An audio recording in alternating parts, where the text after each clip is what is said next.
બનાસકાંઠા જિલ્લાના ધાનેરા પોલીસને ડ્રગ્સ બનાવવા માટે ઉપયોગમાં લેવાતી સામગ્રી પકડવાના કેસમાં એક મોટી સફળતા પ્રાપ્ત થઈ છે।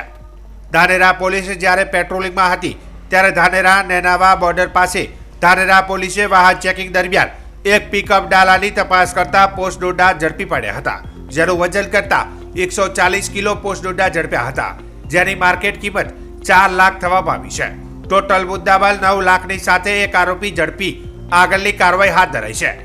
આ પોસ્ટ ડોડા ક્યાંથી લવાયા હતા અને ક્યાં લઈ જવાતા હતા એ દિશામાં ધાનેરા પોલીસે તપાસના ચક્રો ગતિમાન કર્યા છે। નેનાવા ચેકપોસ્ટ ખાતે ફરજ પરના અધિકારી વાહન ચેકિંગ કરી રહ્યા હતા। તે દરમિયાન એક પિકઅપ ડાલામાં શંકાસ્પદ હાલતમાં માદક પદાર્થનો જથ્થો હોવાનું જણાઈ આવતા તરત અમોને જાણ કરતા અમોએ ઉપરી અધિકારીશ્રીને જાણ કરેલી અને માદક પદાર્થના જથ્થા બાબતે નાર્કોટિક્સ લગનની રેડનું આયોજન કરવા માટે સરકારી પંચો સાથે સ્થળ ઉપર જતા માદક પદાર્થનો જથ્થો હોવાનું જણાઈ આવતા એફએસએલ અધિકારીશ્રીને સ્થળ ઉપર બોલાવેલા અને એફએસએલ અધિકારીએ સ્થળ ઉપર પરીક્ષણ કરતા માદક પદાર્થનો જે જથ્થો છે તે પોસ્ટ ડોડા હોવાનું જણાઈ આવતા સદરનું જે મુદ્દામાલ છે એ સરકારી પંચો રૂબરૂ કબજે કરવામાં આવેલો છે અને સદરનું મુદ્દામાલ સમથિંગ 140 કિલો